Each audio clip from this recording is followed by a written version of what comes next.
कि 6 अलग अलग जगहों पे मौत हुई थी। इस एरिया पे कहा था, तभी यहाँ पे कार्रवाइयाँ हुई भी हैं और आज से इस पे और कड़ी कार्रवाई के लिए ईपीएफओ पुलिस को निर्देशित किया गया है।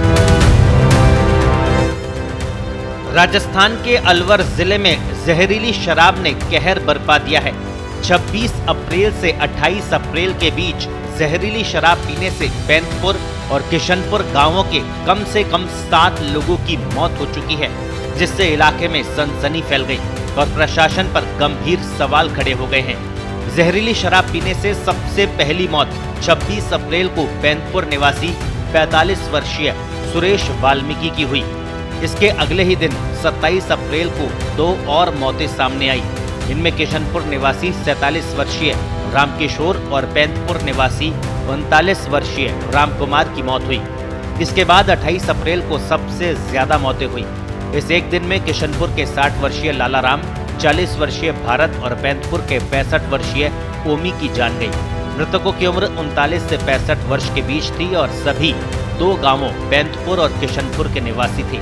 घटना के बाद से गांव में शोक की लहर है और लोगों में भारी आक्रोश है। मेरे पास आई मोबाइल पे, तुरंत ही हमने अपनी रेवेन्यू की टीम, तहसीलदार अलवर, एसएचओ अकबरपुर और एक्साइज की पूरी टीम डीओ को निर्देशित करके मौके पे भेजी थी।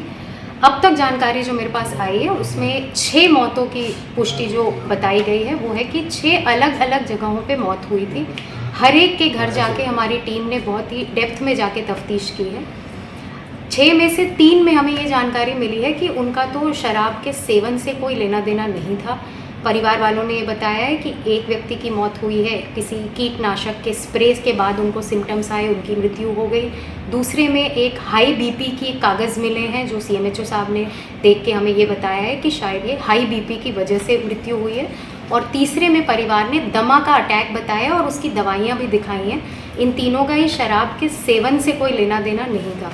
बाकी जो 3 डेथ्स हैं उनमें हमें ये जानकारी मिली है, एक तो ये सारी ही मृत्यु जो है वो अलग अलग दिनों पे हुई हैं, सबके अंतिम संस्कार हो चुके हैं और किसी का भी पोस्टमार्टम की रिपोर्ट नहीं है, कराया ही नहीं गया था। इसलिए जो भी जानकारी है वो हम ऐसे हिस्ट्री से ही ले पा रहे हैं। बाकी 3 में ये बताया गया कि आदतन शराबी जो शराब की आदत थी वो इन 3 जनों की थी। इनके जो कागज़ देखे हैं उसमें प्रिलिमिनरी सीएमएचओ साहब का कहना है कि ये सिरोसिस ऑफ लिवर या high hypertension along with liver failure के केसेस होंगे, जिनको शायद सही समय पे अस्पताल की सुविधाएं नहीं मुहैया हो पाई, इस वजह से इनकी डेथ हुई। शराब इस एरिया पे कहा था, तभी यहाँ पे कार्रवाइयाँ हुई भी हैं और आज से इस पे और कड़ी कार्रवाई के लिए ईपीएफओ पुलिस को निर्देशित किया गया है। आगे के दिनों में अगर कोई भी और जानकारी ऐसी आती है कि किसी की आकस्मिक मृत्यु हो रही है तो हम बिल्कुल गहनता से। स्थानीय लोगों का आरोप है कि क्षेत्र में वर्षों से अवैध शराब का कारोबार चल रहा है। जिम्मेदारों से कई बार इसकी शिकायत की, लेकिन प्रशासन ने कभी कोई ठोस कदम नहीं उठाया। अब इन मौतों ने प्रशासन की कार्यप्रणाली और निगरानी तंत्र पर सवाल खड़े कर दिए हैं।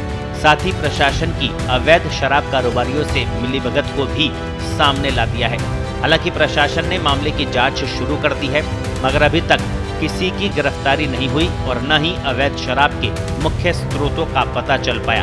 ग्रामीणों ने मांग की कि दोषियों को जल्द से जल्द गिरफ्तार किया जाए और अवैध शराब की बिक्री पर सख्त कार्रवाई हो। घटना के बाद से दोनों गांवों में दहशत और गुस्से का माहौल है। लोग प्रशासन से तत्काल और सख्त कदम उठाने की मांग कर रहे हैं ताकि भविष्य में ऐसी घटनाएं दोबारा न हो। ब्यूरो रिपोर्ट, पत्रिका।